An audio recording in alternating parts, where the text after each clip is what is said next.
On the 9th of September, the United Nations Human Rights Council will convene for the 57th session of its proceedings, and one of the key topics of discussion is Sri Lanka. Good morning and welcome to the Breakfast Rundown with me, Zulfick, Farzan, and let's dive into the details. Now, last week, the Office of the UN Human Rights Commissioner issued a report on Sri Lanka's human rights status. Now, in this report, the Office of the UN Human Rights Commissioner has called on Sri Lanka's creditors to give the Sri Lankan government space needed to realize economic, social and cultural rights. Now, Human Rights Chief Volker Turk in the new report said that economic policy decisions must align with Sri Lanka's international human rights obligations.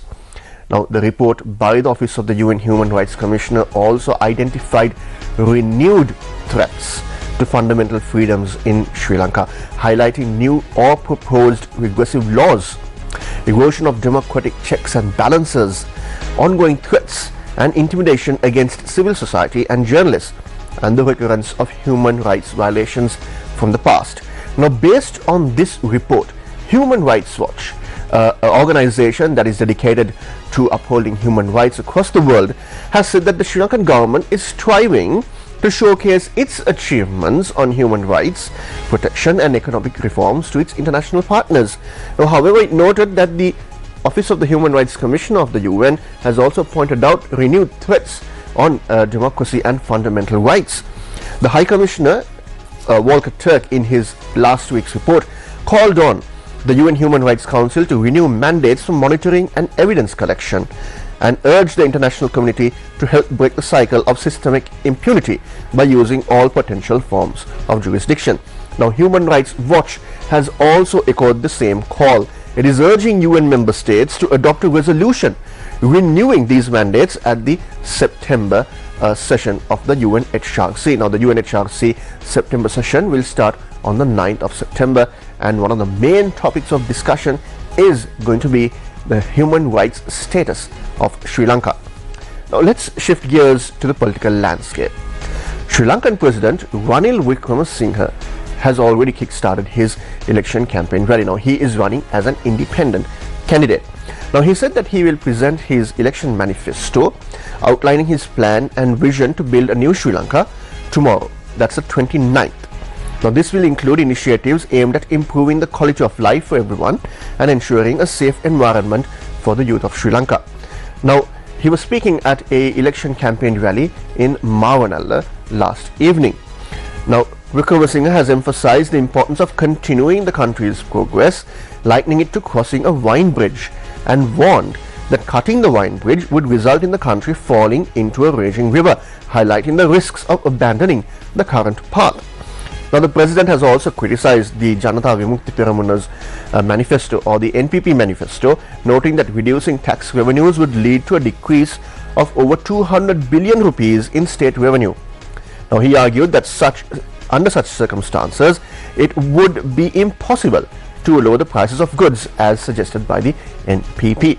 Now, just a few days ago, the NPP introduced its election policy manifesto by its leader and presidential candidate Anurakumara Dissanayaka, and one of the points that they introduced was revisiting the IMF-based expenditure management proposals.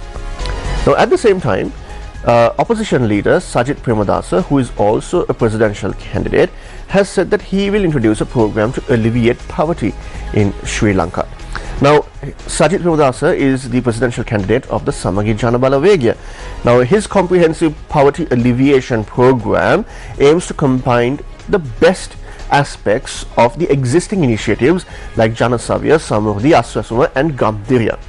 Now, Premadasa emphasized that the poor people in Sri Lanka do not want to remain poor as long as they live. He said that they want to come out of poverty, and therefore he said that the poor do not want to be dependents on subsidies indefinitely.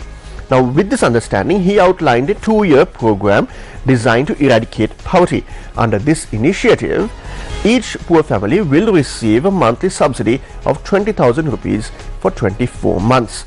Now, in addition to financial support, farmers will be provided with high quality fertilizer at a subsidized price of 5,000 rupees, and to ensure affordable fuel distribution for the farming community as well.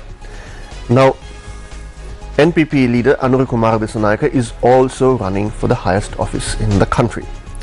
Now, he has called for a united government that transcends regional and ethnic divisions. Now, he has criticized the current political landscape, saying that it's pitting the South against the North and East, and he said that this must end. Now, he argued that true governance should focus on addressing the real issues of the people, such as ensuring democracy, good governance, a corruption-free government, and the development of the country's economy, health and education sectors. Now, meanwhile, one of the key developments that is going to take place today is a meeting of the Election Commission. Now, the Election Commission of Sri Lanka is set to meet this morning in order to discuss the recent Supreme Court ruling on the local government elections. Now, Chairman of the Election Commission, RMA Elwatnayaka, speaking to Newsfirst earlier, said that the Commission will deliberate on the court's ruling and subsequently reach a suitable conclusion. Now, in addition to this, the Commission will also discuss at length all the other preparations that need to be made for the upcoming presidential election. Now, just to revisit what happened with regard to the local government elections, on the 22nd of this month, the Supreme Court ruled that the President, in his capacity as the Finance Minister, violated the fundamental rights of the people by failing to hold the 2023 local government election through arbitrary and unlawful action. Now, the court also criticized the Election Commission for not properly planning and managing the entire election process with regard to the local government election, and for failing to issue the necessary instructions and directives to secure the cooperation of other government agencies.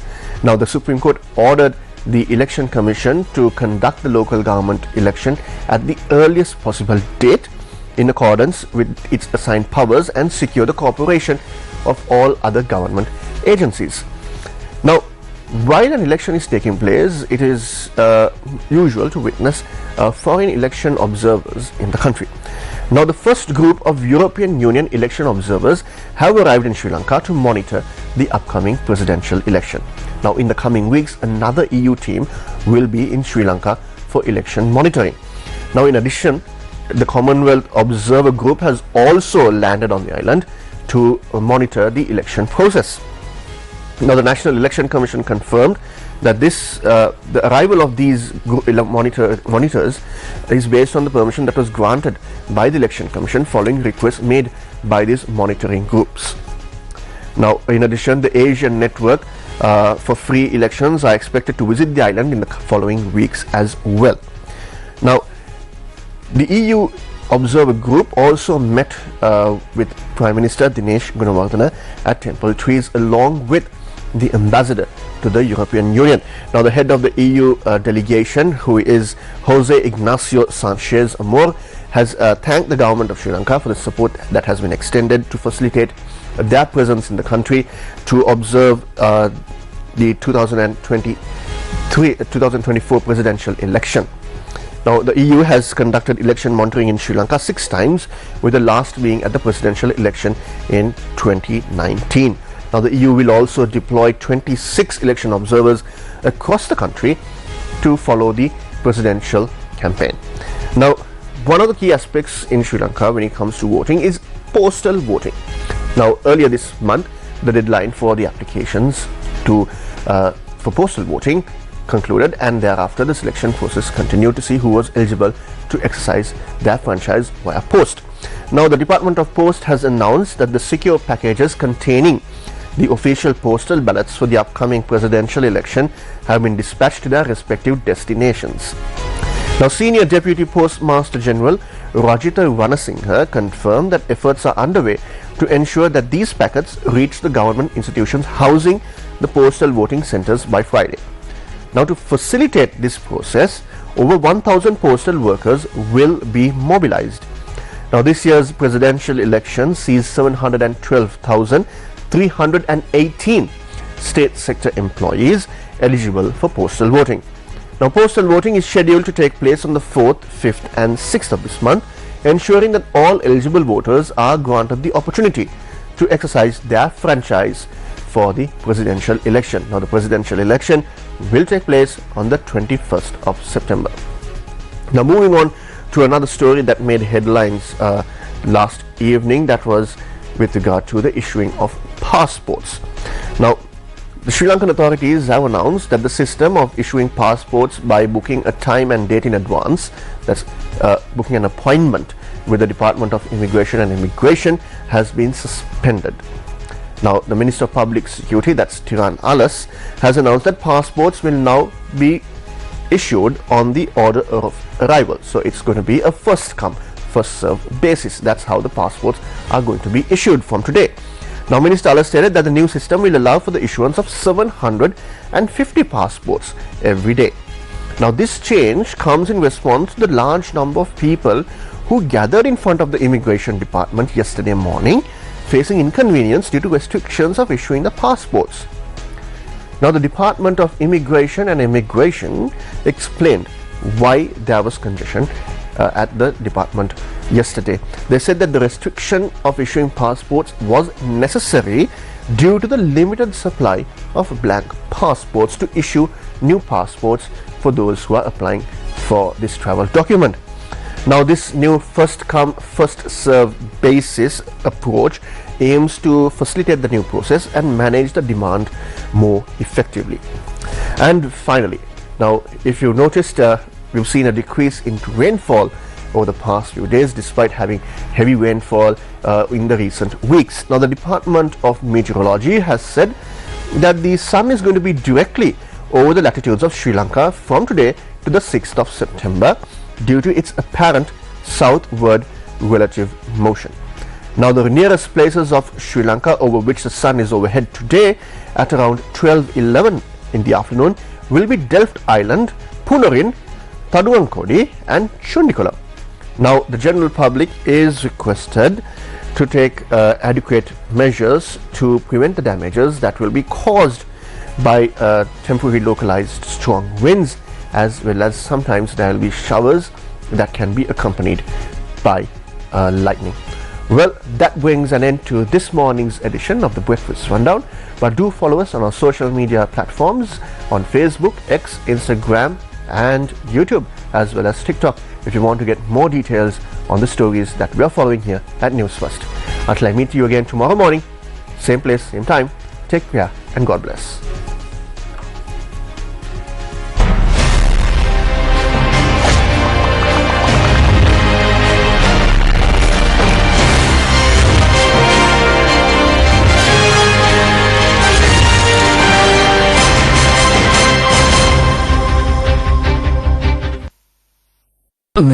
මේ ලේනේද? හැරි? ඔයා හොර ගෙඩියෙක්. මාව surprise කරන්න නේද හදුවේ? ඔයා හොරෙක්. #thief. ඔයා ගෙදරින් වටින දේවල් අරගෙන පැනලා යනවනේ. හරේන්ද්‍ර එන්නේ නැද්ද? හැම මොහොතෙම හැම දවසෙම ඔයා චිකු ගැන හිතනවා, හැබැයි එයා ඔයාගේ ලේ කියලා පිළිගන්න කැමති නැහැ. අද රාත්‍රී 9:30ට සිරස ටෙලිතිරයෙන් සිම්පත හරියට ලියාපදිංචි කරගෙන තියෙන්න ඕන. සමහර වෙලාවෙම දන්නෙත් නැහනේ. මේ සිම්පත කොයි තරම් වැදගත්ද කියලා මේ දුරකථන පාවිච්චි කරන හැම දෙනාම දන්නේ නැහැ කියලා තමයි මම කියන්නේ. මේ වලින් පස්සේ ලොකු ගම් වතුර තත්ත්වයක් එන්න නියමිතයි කියලා. කාලකුණ විද්‍යාඥයින් අනතුරු අංගවන පසුබිමක ඔබ කොයි විදිහටද මේ අපේ තෙත්බිම් සම්බන්ධයෙන් දකින්නේ?